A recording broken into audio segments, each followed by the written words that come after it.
In just 17 seconds, Donald Trump and Eric Trump funneled $2,300,000, 0 cents, from a children's cancer charity, then rerouted it into wine, marble, and silence. Not a single dollar reached the children. Not a single warning was issued. Jasmine Crockett didn't raise her voice. She dismantled their claims in real time while the nation watched. What exactly did she place on that table that made two billionaires look like men hiding behind expensive suits? The hearing room smelled like lemon polish and pretense. Chairs were too straight, flags too stiff, everything arranged not to serve justice but to honor power. The walls had the gloss of a fresh scrub, as if someone had wiped away the truth. Nothing moved, yet everything seemed to be watching. Then Jasmine Crockett entered. She didn't glide, she cut through the silence. Her heels tapped like a countdown, her expression remained still. No chit-chat, no half-smiles, just a steady gaze that made even seasoned men wonder what she already knew. This wasn't just another oversight hearing. It was a carefully set trap, and Jasmine walked in carrying the match. At the witness table, Eric Trump leaned back like he was rehearsing for a role called Untouchable. Arms stretched behind his head, legs spread, wearing a smirk that assumed the ending was already decided. He muttered to his attorney and chuckled, just loud enough to be picked up by a mic, low enough to drip with smugness.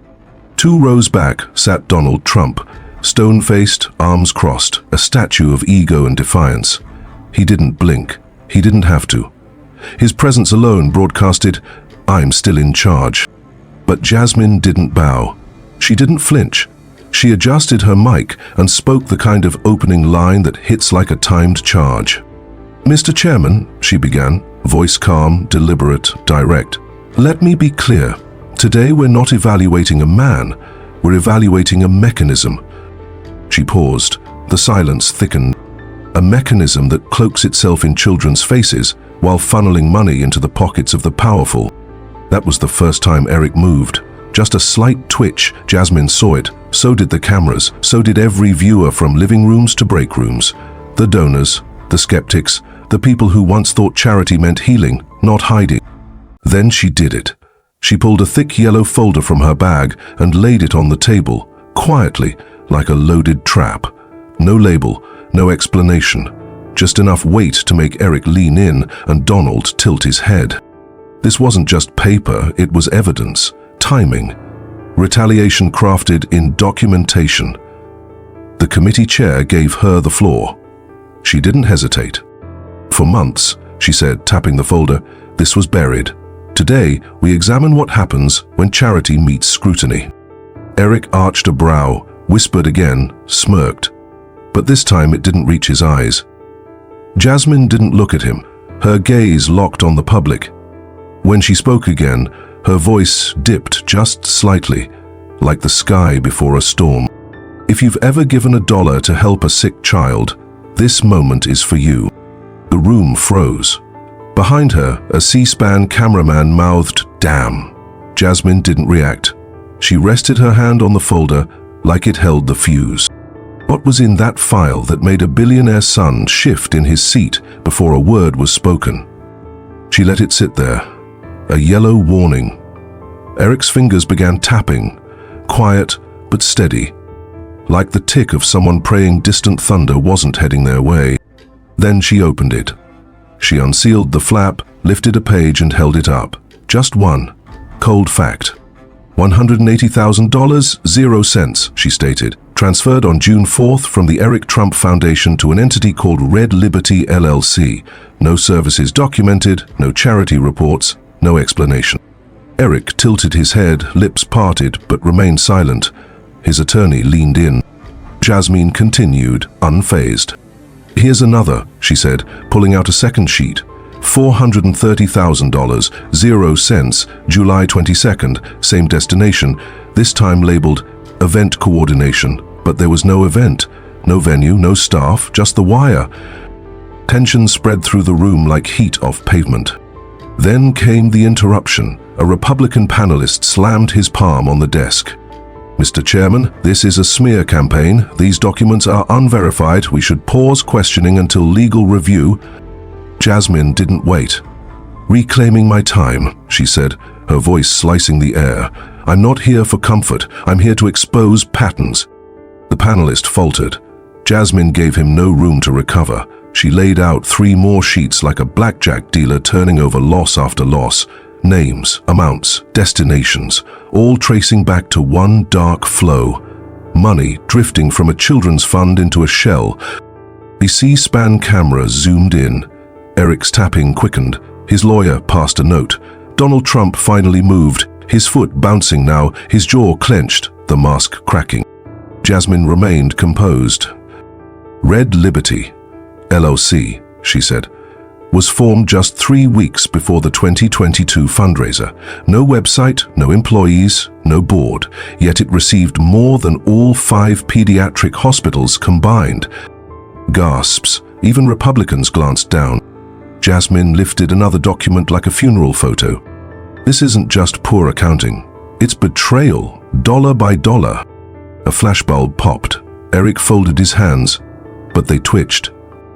What kind of man transfers charity money into silence and expects applause? She didn't raise her voice. She didn't need to. Her words were scalpels, precise, silent, deep. Then she looked straight at Eric Trump. "Mr. Trump," she said, voice cold as glass, "where did the children's money go?" The question echoed. Simple, sharp. Eric blinked, his lips parted. Silence. He glanced at his lawyer, then leaned into the mic. "These documents, they're taken out of context. We've always followed the law. Our works helped thousands." Jasmine raised her hand gently, not to interrupt, but to remind the room whose hand held the blade. "Context," she repeated. "Let's add some." She pulled another page. $62,000.00, she said, labeled Media Logistics, sent 2 days after a televised fundraiser, same day your father launched campaign ads, to a PR firm based in a Nevada strip mall. No phone, no staff. Then she leaned closer. Were those children a cause or a cover? Gasps. Donald Trump's shoulders tightened. Still, he said nothing. Jasmine stood now, slowly, calmly. Her presence expanded like rising water. She raised another page. A former ETF staffer said, "Eric told us not to worry about optics. The public only sees what we show them. Well, today, we're showing them everything." The silence turned electric. Cameras zoomed in. Viewers at home leaned forward. Jasmine placed both hands on the folder. "You want context? Let's lay every transfer, every receipt, every name on the table. Under oath, in front of the people who trusted you with their last $10. Eric exhaled hard through his nose, trying to blow the weight off his name. Jasmine stepped back, but didn't sit. She let the room stay heavy, then nodded to the chairman. "I'm ready to proceed." The room didn't breathe. What happens when one of America's most powerful families is unpacked live on TV?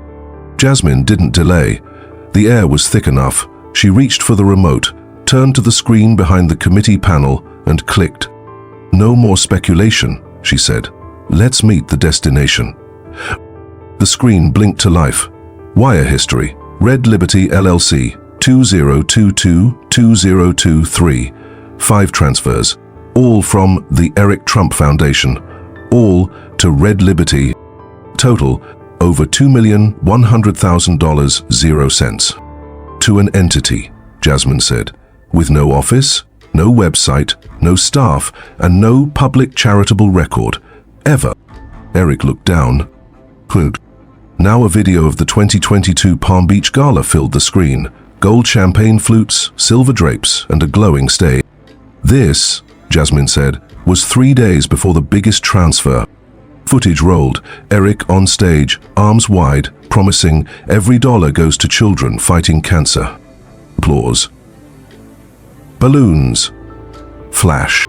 Then Jasmine froze the frame. No record of that $1 million donation. No sign it ever reached St. Jude. She held another page. But we do have a $480,000.00 transfer to Red Liberty, labeled Event Logistics, same day. This wasn't speculation, this was evidence. "You promised $1 million to children with cancer," Jasmine said. "Then it vanished into a company no one can find, for services no one can name." Even Republican panelists shifted. Click. A map appeared. One red dot, a strip mall in Henderson, Nevada, between a vape shop and a closed tanning salon. "This is the registered address of Red Liberty, LLC, Suite 206. Empty. Disconnected line. Mail returned." She looked directly at Eric. "So, where did it go?"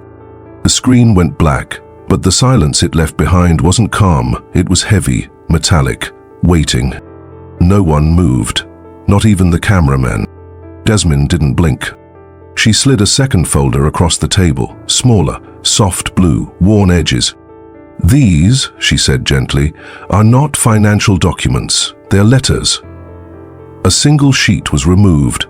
Clipped in the corner was a child's crayon drawing. Stick figures, one in a hospital bed, a sun shining in the top corner. Jasmine raised the letter slowly, as if it might tear from the weight of her breath. "Dear Foundation," she read aloud, "we were so thankful to hear your gala raised money for children with stage 4 cancer. My daughter Ellie was diagnosed 3 months ago. Our insurance won't cover her trial treatment. When we reached out to your office, we were told the fund was empty, but we just watched the gala. We saw the $1 million check. Please, is there any way you can help before it's too late?" Jasmine stopped. Her voice stayed steady, but her fingers curled slightly at the page's edge. "She was 7 years old," Jasmine said quietly. "Her name was Ellie Reynolds. She passed away 2 weeks later." Eric Trump's eyes dropped. His jaw tightened. For the first time since the hearing began, his smile was completely gone. Jasmine paused longer than usual, eyes fixed on the letter. "Rashansani? Panila?" The whole room held its breath, she continued, as a mother whispered goodbye in a hospital bed. A $480,000 0 cents invoice was processed, quietly, signed by Eric Trump himself. Jasmine reached into her folder again and pulled out a receipt. The black ink was timestamped 2 days before the denial letter. $480,000 0 cents, she said. Transferred to Red Liberty LLC, listed as event logistics. No medical partners, no hospital payments, just gone. The reaction was instant but subdued. Genuine gasps, no dramatics. A staffer at the far end of the room visibly swallowed. One GOP member looked away, eyes fixed on the wood grain of the table, like it held answers. Jasmine turned the page. "There's another one," she said, this time holding a letter from a father in Ohio. "My son was denied a treatment grant. We were told the foundation was under audit and couldn't release funds. But I saw the gala. I saw Eric Trump with his hand over his heart, promising to help children like mine. I believed him. I just didn't know he was selling the promise and keeping the receipt." There were no gasps this time, just silence. Jasmine laid out another document, carefully placing it beside the letter like an autopsy report. "A $72,000 0 cents wire transfer," she said. "Same week, same company, no medical records, no oversight. Parents didn't just donate to this foundation," she said, standing now, her voice rising just slightly. "They placed their trust in it. They held on to it, because when your child is diagnosed with cancer, there are no certainties, only hopes. And when you took that hope, Mr. Trump, you didn't just take money, you took time." Eric looked away, hands gripping the table, knuckles pale. Donald Trump leaned back, watching like a man witnessing the slow collapse of something once his. Jasmine wasn't done. She pulled out one final image. Not a document, a photo. Private. Taken from a former staffer's social media post, a snapshot from just days after the gala.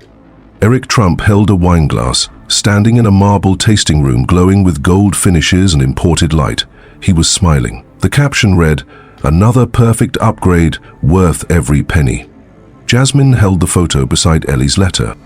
"You toasted renovations," she said, while a mother held her child's hand through chemotherapy. "You ordered custom floors while a father asked your office if his son's name was still on the list." The room didn't move. Even the air felt stunned. Jasmine placed the photo down carefully like a folded flag. Then she leaned in again, locking eyes with Eric. "You said the fund ran out," she said. "But it wasn't the money that disappeared. It was the truth." For a few moments, the hearing chamber held still. No sound, no breath, just suspended disbelief and quiet fury. And for those watching across the country, the silence didn't just feel awkward, it felt personal. It was the kind of silence you hear when you realize a lie wasn't just told to the public, but to a dying child. What happens when tuxedoed promises turn into headstones? When the only sound left is the silence that follows the lie? A silence that bites. Jasmine's final words still lingered, hanging in the air like smoke.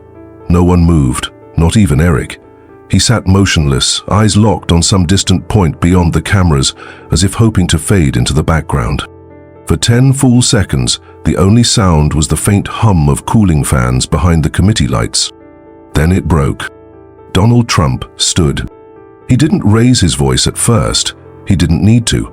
His presence, former president, father, on the defensive, pulled attention back like gravity. He didn't wait for permission, he just began. "This is a disgrace," he barked, voice thick with anger. "This woman is smearing my son. My family has given more to this country than she ever will." Gasps and murmurs swept the room like a sudden gust. Staffers looked to the chair for order, but no one interrupted him. "Not yet," he continued, louder. "We built charities, we created jobs, and now this public attack. She should be ashamed." Jasmine didn't move. She slowly turned her chair inch by inch until she faced him directly. Her expression didn't change, but her eyes sharpened. Quiet fire behind glass. When she spoke, she didn't raise her voice. She aimed it. "Respect," she said, calm and clear. "Earned, Mr. Trump, not inherited."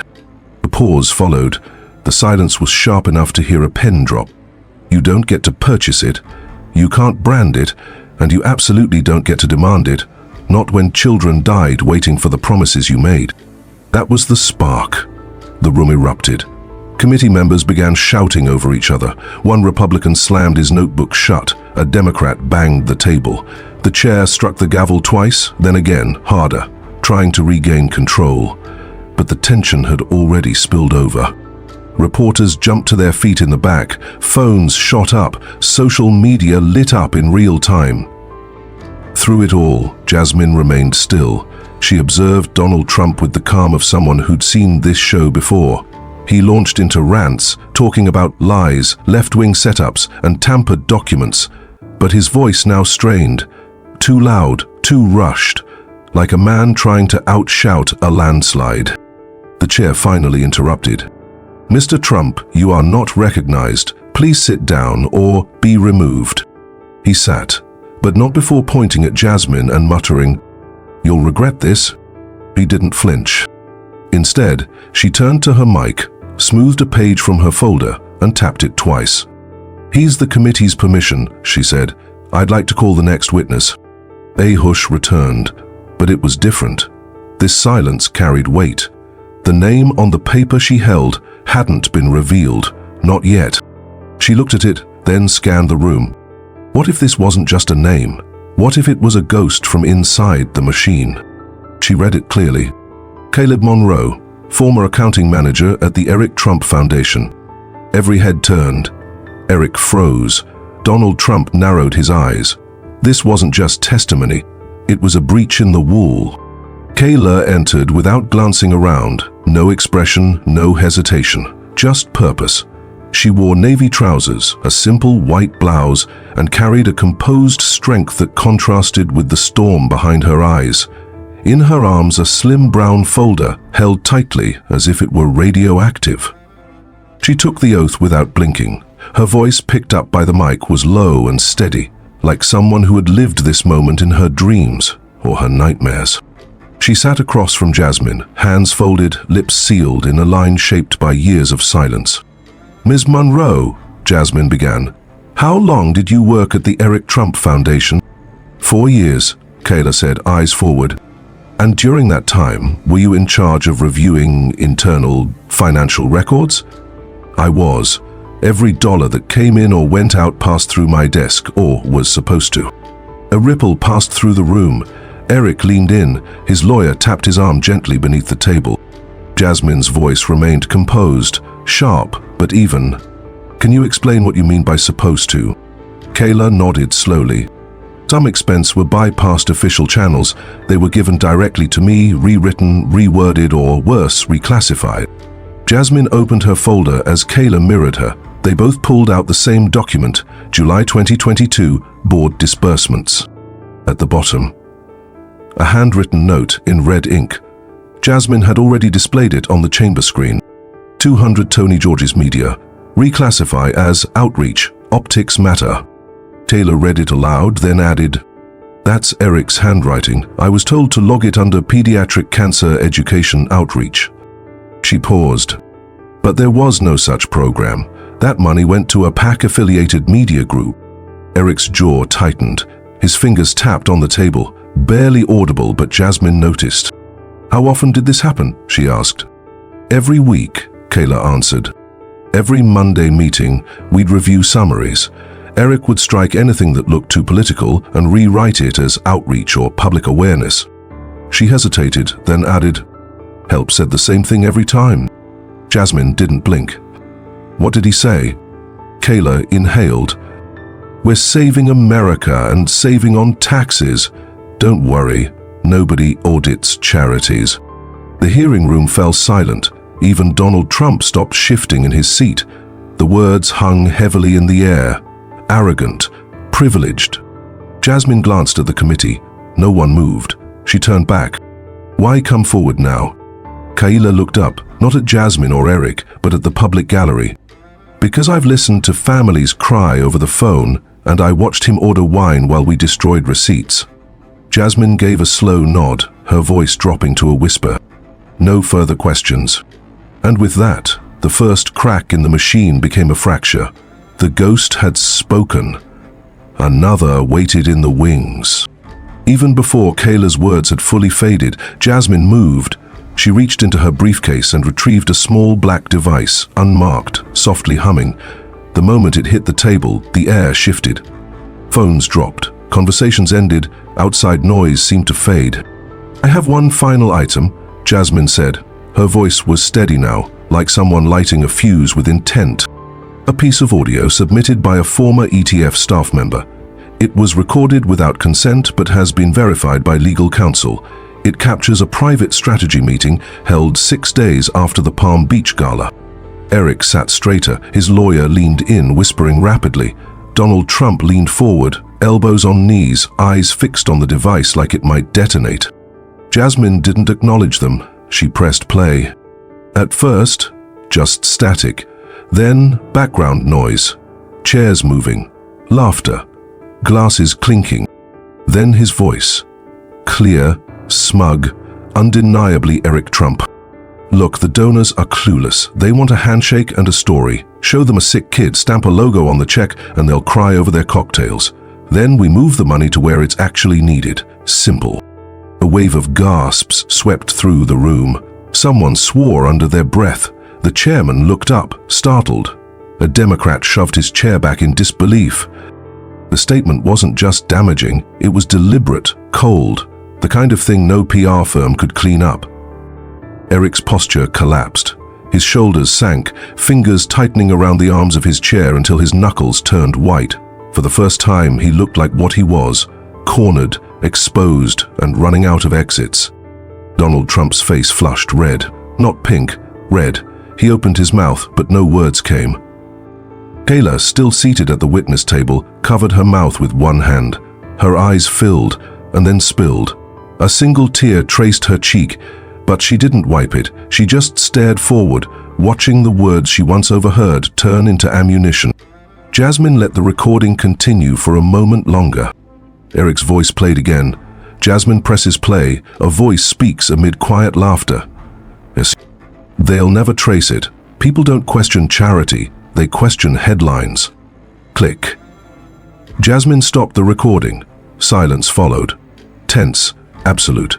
Even the C-SPAN cameras paused, uncertain whether to switch angles or linger on Eric's unraveling composure. The nation watched in collective stillness. Leaning toward her microphone, Jasmine said evenly, Where children become props and donors become targets, we stop calling it a foundation, we start calling it what it really is. She turned to Kayla, voice soft. Is that the voice you heard in Monday meetings? Kayla nodded, eyes full yet calm. Yes, she whispered. And with that, the speculation ended. The story now had a voice, a name, and one line the country would never forget. What happens when the lies speak for themselves, word for word, in the voice of the guilty?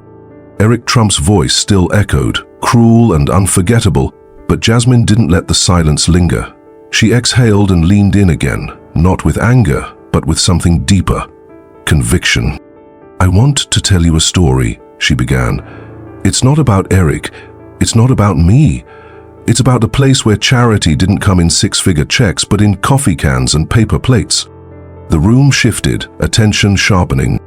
Where I was a girl in Texas, we didn't have foundations. We had church basements.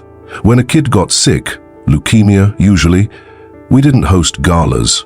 We held fish fries. She smiled faintly, a smile tinged with memory and ache.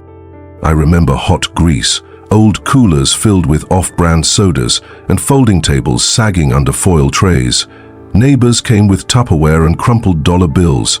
I saw women who cleaned houses all week drop $20, 0 cents, in a jar like it was a tithe.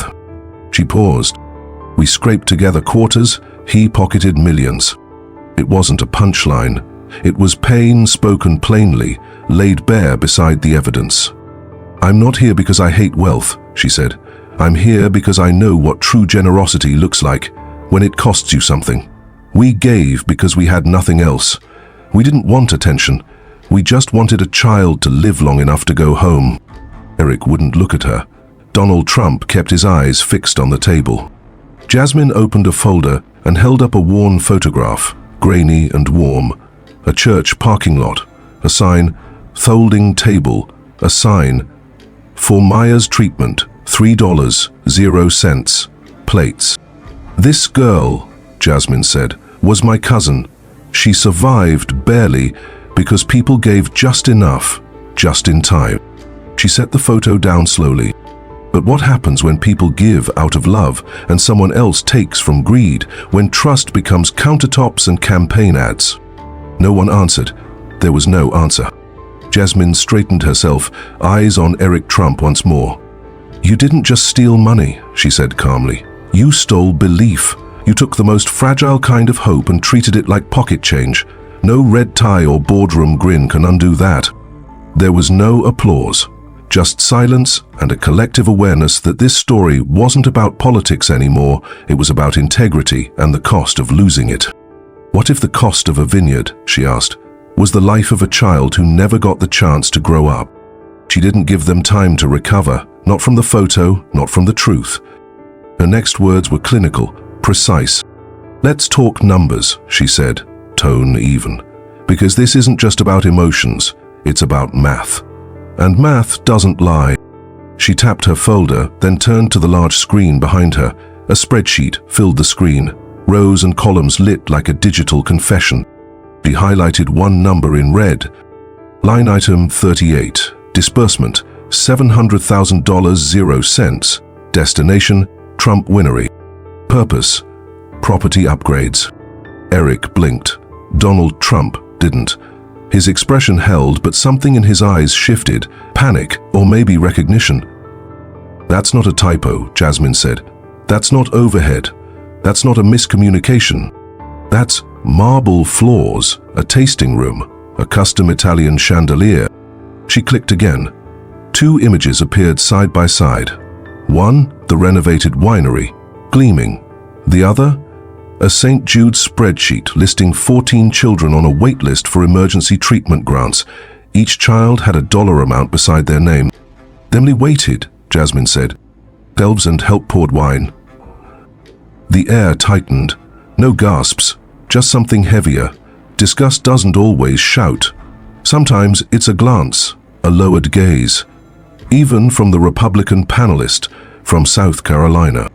This wasn't a clerical mistake, she continued. It was a decision. She clicked again. The invoice for the marble was submitted one day after a mother called, asking why her child's application was still pending. She stepped forward, standing between the images. "I want you to see this side by side. What $700,000 0 cents buys when it's stolen." On one side, tourists sipping Merlot beneath imported light. On the other, children deferred. Eric opened his mouth, then closed it. Jasmine turned back to the committee. "We say no one is above the law, but if we let this pass, the law becomes optional and children become collateral." Even Donald Trump looked away now, just for a second, but it was enough. She left the images on screen, cold, factual, undeniable. Because some scandals don't scream, they whisper in decimals. What happens when a line item becomes a death sentence, and the country sees the receipt? Jasmine returned to her desk but didn't sit. She lifted a slimmer folder, lighter in paper, heavier in weight. "Let's move to something quieter," she said. "An event that never happened." Eric tensed. He knew what came next, so did Jasmine. She held up a color flyer, formal, glossy, ornate. "This," she said, "was submitted to the IRS and logged in ETF's 2023 expense report. A pediatric outreach gala in Naples, Florida. Everything looked official, gold script, silhouettes of children, menus no one ever read. The event cost $400,000 0 cents. On paper. Correctly. But Jasmine's tone remained level. Issue, it never took place. She clicked her remote. A venue invoice appeared, stamped in red, cancelled. No deposit, no permit, no records, nothing happened. In fact, she added, flipping a page, the listed caterer closed 2 years before the event date. The room exhaled, not in shock, but in understanding. She tapped the next document. 3 signatures, all Eric Trump's.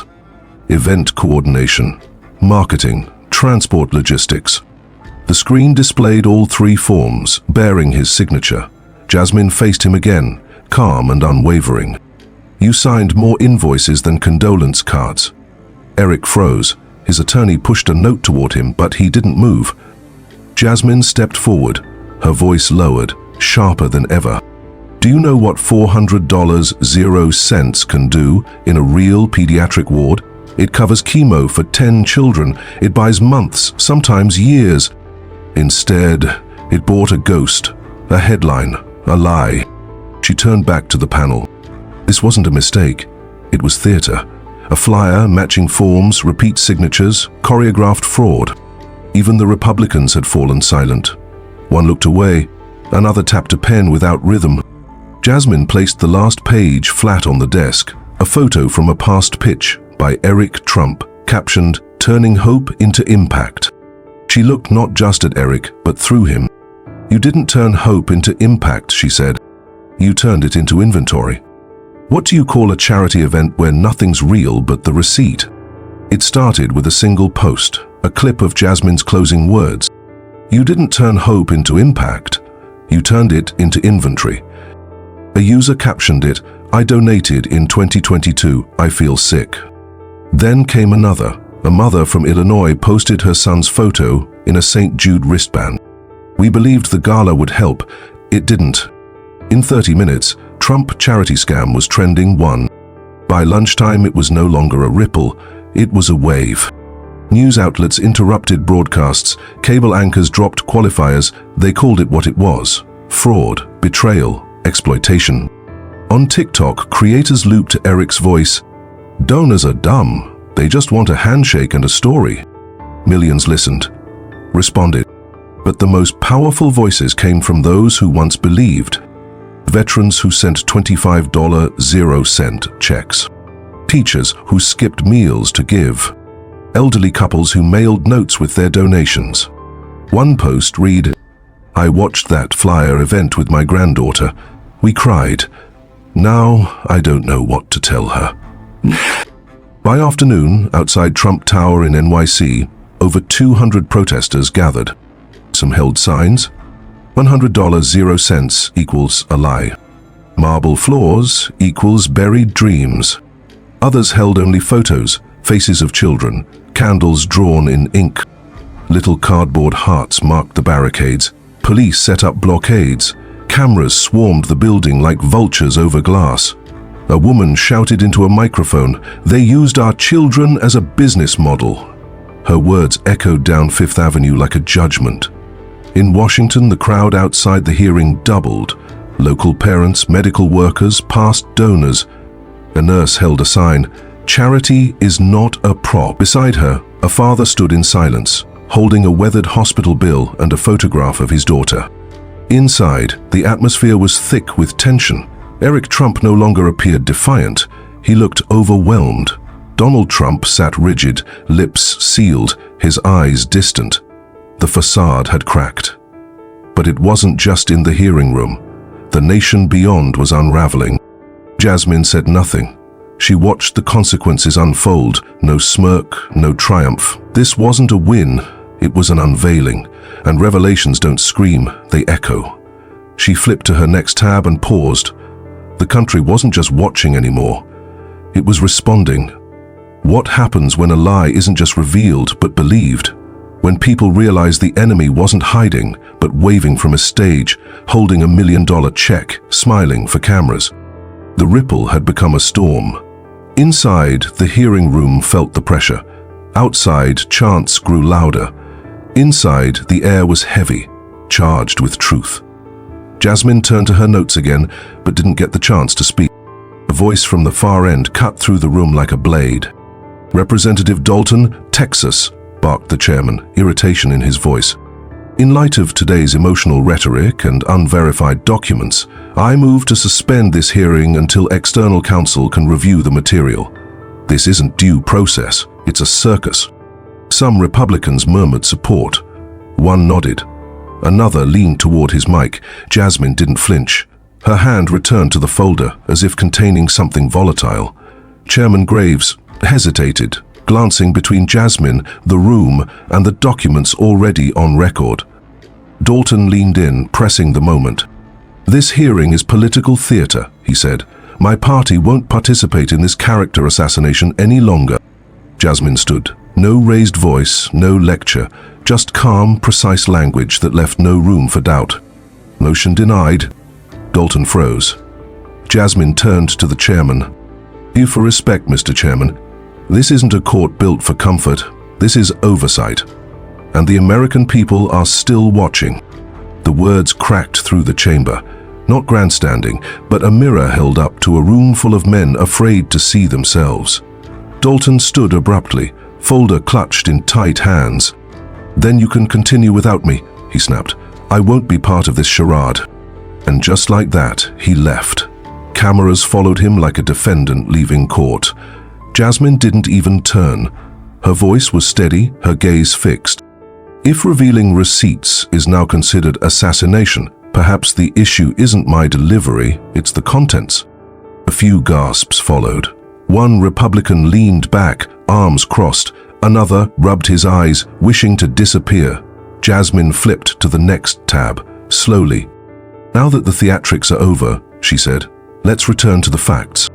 The screen behind her changed. A pie chart appeared, red, white, black. 47% of the foundation's annual spending went to vendors directly tied to Trump family associates. Jasmine said nothing. She let the numbers speak. Outside, chants surged. Inside, no one moved. The illusion was unraveling. The political lines had blurred. The damage was now personal. No matter the party, no one wanted to explain why children had to wait for care while donors sipped wine under chandeliers. And Jasmine? She was just getting started. Because the next figure wouldn't come from a spreadsheet. It would come from a subpoena. The screen still showed 47%, a silent confession. Then Jasmine looked to the clerk. "Bring in our next witness." The double doors opened. A tall man in a grey suit entered, his presence quiet but assured. Gregory Paul, former IRS forensic auditor. He didn't look like a crusader, just someone who'd seen too much deception to be surprised. He was sworn in quickly. Jasmine gave a nod. Respect, not warmth. She had fought for months to secure his testimony. His documents had passed through legal firewalls and survived. Mr. Paul, Jasmine began, you conducted an independent analysis of Red Liberty LLC's expenditures from 2022 to 2023, is that correct? I did, Paul responded, voice measured and clear. Pure numbers, no spin. I traced the financial trails, vendor histories, contract paths tied to Red Liberty. One link stood out. He opened his folder and held up a group of contracts marked with bright tabs. This, he said, showing the top page, is a subcontract between Red Liberty LLC and West Horizon Media Group. The screen behind them displayed the document. Jasmine stepped aside, revealing the signature. Paul continued. West Horizon received over $620,000, 0 cents, from Red Liberty. But, contrary to claims of event production and outreach, the money was funneled to a super PAC supporting Donald Trump's 2024 campaign. Gasps. Jasmine zoomed in on the screen, highlighting one line. Final disbursement authorized by Eric Trump. No raised voice. It wasn't charity, she said. It was cover. Paul nodded. The contract uses vague terms, branding alignment, narrative promotion. The IRS calls this donor deception. In simpler terms, money laundering. Eric Trump's fists clenched. Donald Trump sat rigid, but his eyes were scanning, calculating damage.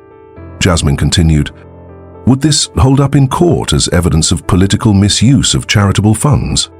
Paul didn't hesitate. Yes. It's legally sound. Silence. Then a second document appeared, an internal West Horizon email dated 1 week before the disbursement. Subject, final invoice for Florida, push message. Glad Eric signed off. This will cover Q1 ad buys. Jasmine didn't comment. The silence was louder than outrage. What do you call a foundation that funds political ads through false promises and smiles while signing the checks? The room was quiet, like a theater bracing for impact. The email stayed on screen, a direct contract rerouting charity money into political ads, signed by Eric Trump, validated by a federal auditor. Jasmine hadn't spoken for 15 seconds. She didn't need to. Then came the eruption. Donald Trump didn't rise, he exploded. His chair scraped against the marble. He jabbed a finger across the room. She's lying, he yelled, voice cracking. This whole hearing is a setup. Gavel strikes followed, 1, 2, but he roared on. This is disgraceful, a third world sham of a process. His finger jabbed again. You want your headline? Here it is. And you're a fraud. Jasmine didn't move. She turned toward him, not shaken, but firm, like steel meeting fire. You're a disgrace, he growled, voice splintering. To this chamber, this country, and to every real American who ever cared. A collective gasp. Cameras zoomed in, his face flushed, hers unmoved. The chairman tried again. Mr. Trump, you are out of order. But Jasmine lifted one hand, just enough to stop the chaos. Then she stepped forward. No theatrics, just truth. There was a podium between them now. If exposing theft is disgraceful, she said, her voice low and firm, then history is guilty too. Trump froze. He neither sat nor spoke. He simply stood, tense beneath the lights. Jasmine's tone dropped deeper. You're not yelling at me, she said. You're yelling at the documents, at your son's signature, at a contract that lists no children but is covered in campaign slogans. Her hands remained still by her sides. Where truth arrives with receipts, she said, all that's left is noise. The silence that followed wasn't ordinary, it was defeat. Eric collapsed into his chair like something inside had broken. Trump's face tightened, his lips drawn into a pale, rigid line. Jasmine stepped forward to the microphone again. I stand for people who never had influence, who never hosted galas or poured $1,000 wine. I stand with parents who work night shifts just to send $5 to a cancer fund, hoping their kids might see 6th grade. Her voice faltered for just a moment. They weren't naive. They weren't dumb donors like your tape claimed. They were hopeful. A C-SPAN mic caught a soft sob in the gallery. A woman in her 60s clutched a photo and wiped a tear. This wasn't grandstanding. Jasmine was remembering, channeling every mother, teacher, churchgoer who sent $20, 0 cents, with a prayer it would make a difference. You told them their money would help, she said. But it went to furniture, to curtains, to campaign flyers, and vineyard marble. She turned to Trump. In that moment, she wasn't addressing a man. She was addressing a myth. I didn't come here to shame you, she said. You did that the moment you chose profit over children. Trump's jaw tightened, but he remained silent. He had no words left. The chairman spoke again, but it didn't matter. What mattered were the sounds beyond the chamber, protesters chanting, cameras clicking, a country choosing its side. Jasmine didn't blink. She leaned into the mic one final time. If power shouts louder than truth, she asked, letting it settle in the room, who do we listen to? There are moments in politics when the air feels heavy, when the walls seem to close in as history starts writing itself in real time. This was one of those moments, after the shouting, after the haze, after Trump had tried and failed to drown out the truth. Jasmine reached into her binder again, not to accuse, not to argue, but to act. She held up a plain envelope sealed in red marked with the Department of Justice's insignia. The room went still, even the cameras seemed to pause. This, she said, voice steady but sharp, is a formal referral to the Department of Justice. It calls for a criminal investigation into the Eric Trump Foundation and related entities, including Red Liberty LLC. She laid it on the table, prepared and signed, in accordance with this committee's oversight authority, and backed by documentation entered into the record. A chill passed through the chamber. She turned to the chairman. Under procedural rules, I move for an immediate committee vote on this referral. The chairman nodded, not in agreement, but because it was inevitable.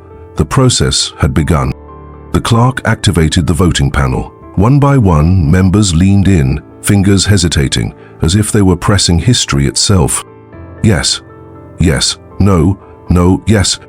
The screen updated in real time. Green for yes, red for no, gray for abstention. The final count lit up, 12-8. Referral approved. There was a beat of stillness. Then Trump stood. But he didn't rage. He recoiled. His eyes swept the room for a camera, for a familiar red light, something to spin the moment in his favor. But there was nothing. He mumbled under his breath, no longer loud, just simmering, and left the room without a word. His coat flared behind him. Eric followed more slowly, shoulders slumped like a man walking behind the weight of his own mistakes. Jasmine didn't move. She didn't smile. She didn't gloat. She simply surveyed the room, letting the quiet speak. Then she addressed not the committee, but the American people. Those watching from homes, from break rooms, from hospital beds and buses. This was never about winning, she said. It was about revealing. And now, the next step doesn't belong to this chamber. It belongs to the law. The door still swung slightly from Trump's exit. The DOJ seal on the envelope gleamed under the lights like a quiet warning. But Jasmine Crockett wasn't finished, not yet. She stood tall as committee members whispered among themselves, some shaken, some silent, some avoiding eye contact entirely. She didn't wait for the chairman. She didn't need permission anymore. She looked directly into the C-SPAN camera, into living rooms and hearts across the country. I want to ask one last question, she said, her voice soft but unwavering. It wasn't for the committee. It wasn't for Trump. It was for the parents, the voters, the children wondering what this moment meant. She stepped forward slightly, closing the distance between her and the people watching. Do we allow our kids to believe that charity is just another word for corruption? The question dropped like a stone into still water, small, quiet, but deep. She didn't blink. He told us it was for cancer patients, for kids fighting for their lives, and behind closed doors, they signed checks to super PACs, built wine cellars, and turned hope into headlines. Her voice wavered but held. Bibi took a word that should bring healing and used it as cover. A Republican tried to cut in, but she raised her hand not to hush, but to hold firm. This is no longer about partisanship, she said. It's about what kind of country we choose to be when the cameras turn off, when no one's watching, when the truth sits unopened in a drawer. She glanced down for just a second, then looked up again. I grew up where people didn't have much, but what they gave from the bone, a jar of coins on a church bench, a fish fry to save a neighbor's child. That was real, that was sacred, and I will not let it be mocked or misused, not by billionaires, not by anyone. A long pause followed. No gavel, no whispers, just air, thick with meaning. "So I ask again," she said, her voice full now, firm, forged like steel from fire. "Do we teach our children this is normal, that silence can be bought and promises sold in the same breath?" She stepped back. "Or do we demand something better, beyond performance, beyond legacy, beyond lies?" And she let the silence remain, not as an absence, but a reflection. Because some questions aren't meant to be answered here. They're meant to be answered at the ballot box, at the dinner table, or in the quiet moment when you realize truth didn't knock. It walked in. By sunrise, America wasn't burning with fire, but with reckoning. Headlines. Every major network cut into regular programming with a single phrase echoing across the country. Justice Department to review Trump Foundation. Cable news tickers looped Jasmine Crockett's final question like scripture. Talk radio lit up. Late-night hosts leaned in. Twitter ignited. The nation was split down the middle. The Republican leadership fractured almost immediately. Senator Grayson dismissed the hearing as political theater, while Representative Lowe broke ranks live on air. "If even a fraction of that evidence is real," he said, visibly shaken, "we're in uncharted territory." Outside the Capitol, the protests grew. Some signs read, "Charity or crime." Others simply held up donation receipts, now symbols of betrayal. While the political machine stumbled, Jasmine sat quietly in her office, staring at her desk, now covered in a flood of letters, typed emails, handwritten notes, even crayon drawings. One envelope had no return address. Inside, only one sentence. "You reminded me what courage looks like." Not every message offered praise. Her voicemail was full. Half were thank yous, the rest were threats. "Shut your mouth before someone else does. You'll regret what you did to that family." She saved them all, printed in black and white, no redactions, filed next to her DOJ letter, not as trophies, but as evidence. Proof that once truth enters the bloodstream of a nation, fear follows close behind. Her team asked if she needed extra security. She said yes. Then she went back to work. As the sun set over the Capitol, America wasn't asking if something had changed. It was asking what comes next. Because when the cracks show, when lies get too big to hide, the question isn't whether people are watching, it's whether they'll remember, and whether a broken system can still deliver justice. The hearing had ended, but its weight lingered. Jasmine Crockett stood alone in her office, fluorescent lights humming above her like applause that wouldn't quite fade. No cameras now, no committee, no courtroom, just her reflection in the window, staring back at a city that never truly sleeps, but often forgets how to feel. She slipped off her heels and let the quiet surround her, her body still upright, though every muscle whispered exhaustion. This wasn't victory, it wasn't vindication, it was the silence that follows a battle. Her desk was a mess of open mail, transcripts, and a cup of tea gone cold since morning. A soft knock tapped against the doorframe. Jasmine didn't turn. She recognized the rhythm. Her chief of staff, Leah, entered with something small in both hands. "Last one for the night," she said gently, handing it over. A plain envelope, no return address, slanted handwriting, Rep. Jasmine Crockett. Jasmine opened it without thinking. Inside was a folded page with a child's drawing. Crayon lines sketched a woman with curly hair standing on a stage. Behind her were smaller stick figures, one with a red tie, one with a question mark. In the corner, a flag. The note read, "My name is Caleb. I watched the hearing with my dad," he said. "You didn't just save money, you saved our hope." Jasmine sat down slowly. Her fingers shook, not from fear, but from something deeper. A breaking open. A remembering. She thought of all the kids like Caleb, watching not for politics, but for meaning, looking for proof that truth could still stand when power tried to silence it. She placed the letter by itself, unfiled but unforgettable.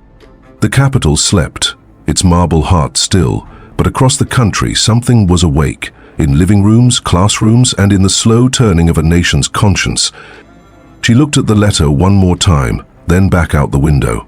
And this time, she didn't just see herself. She saw every silenced voice, every donor deceived, every parent praying over GoFundMe pages in the dead of night, hoping for miracles that never came. She hadn't promised to fix everything in one hearing, but maybe, just maybe, she changed the sound of silence. And in that there was something stronger than applause. There was legacy. Change doesn't enter with fanfare. It doesn't arrive with fireworks or grand speeches. It shows up like rain, quiet, steady, impossible to ignore. Within days of the hearing's end, a storm began to stir. State attorneys generals launched new investigations into non-profit misuse. Once untouchable foundations were served subpoenas. Prestigious networks scrambled to respond. The Red Liberty scandal had torn something open, and the winds were shifting. Major news outlets called it a reckoning. One headline read, "From Giving to Grifting, America's Non-Profits Under the Microscope." Another displayed photos of Jasmine Crockett and Eric Trump side by side, captioned only, "The moment the veil dropped." Sensing the public pressure, Congress did something rare. It acted. In an emergency session, a bipartisan coalition passed a bill banning all 501 CP organizations from funneling money into political action committees. It cleared both chambers and was signed into law in under 10 days. For the first time in decades, a law born from testimony didn't just survive, it moved with speed. But Jasmine wasn't at the signing ceremony. She didn't stand in front of cameras or rehearse sound bites. She stood outside the Capitol dome, coat pulled close, eyes on the flag overhead, half-mast for another tragedy, separate but familiar. Her staff urged her to join the celebration, to stand with the other reformers. She declined, because this wasn't her victory to own. This was for the mothers who buried children while billionaires wrote off marble floors as outreach, for small towns who gave everything to causes that never gave back, for donors who believed they were saving lives only to discover they'd funded deception. She watched reporters chase quotes from senators who once dismissed her, men who scoffed at her documents, smirked at her questions. Now they posed as if they had lit the fire she had carried into that room. Jasmine said nothing. She didn't flinch. She just stood still. She turned away, walking slowly toward the reflecting pool, its surface stirred by wind and memory. And maybe, just maybe, by justice. Behind her, the dome glowed in the late afternoon light, polished, untouched, as though history hadn't just shifted beneath its base. Revolutions don't always roar. Sometimes they whisper. They remain. They evolve, without asking permission, and from a quiet corner in the nation's capital, a woman who spoke without hesitation stood still, watching, certain that something had changed. Not just for her, but for the country. The screen fades to black. Then, it comes alive again. Slow measures scenes of America trying to heal. A woman in Iowa signs a check for her local food bank. In Florida, a former Trump supporter kneels beside his daughter's hospital bed, eyes wet with tears as he whispers, "This time, it goes to the right place." Teenagers walk through city streets, holding handmade signs that say, "Real charity is truth in action." Inside churches, offering plates pass, not only collecting money, but shared resolve. Jasmine's voice returns, not loud, not triumphant, but calm, like a spark flaring deep underground. Maybe justice isn't sudden like lightning. Maybe it burns slowly, like a steady flame. Footage shows Capitol Hill under heavy skies, police barricades covered in post-its, words scribbled, "Hold them all accountable, not in our name," stuck there like fingerprints on the story we're writing. We keep that flame alive every time we choose to face what's hard, every time we listen for the quiet voice beneath the noise. A letter from Caleb appears on screen, a young boy who watched the hearing and found hope in someone he'd never met. Justice isn't always a ruling. Sometimes it's saying no. A volunteer carries crates of medicine into a cancer ward. A man in a MAGA hat reaches out to shake hands with a protester holding a Crockett sign. No words, just a nod, a start. The flame grows when we ask for proof, not just of our donations, but of our democracy. Images begin flashing faster now, headlines, first-hand reports. A photo of Jasmine, standing outside the Capitol, her back turned to the building, but her eyes locked on the crowd. Maybe the most dangerous lie isn't the one we hear, but the one we tell ourselves. Someone else will act. Someone else will speak. The music softens. The screen fades again.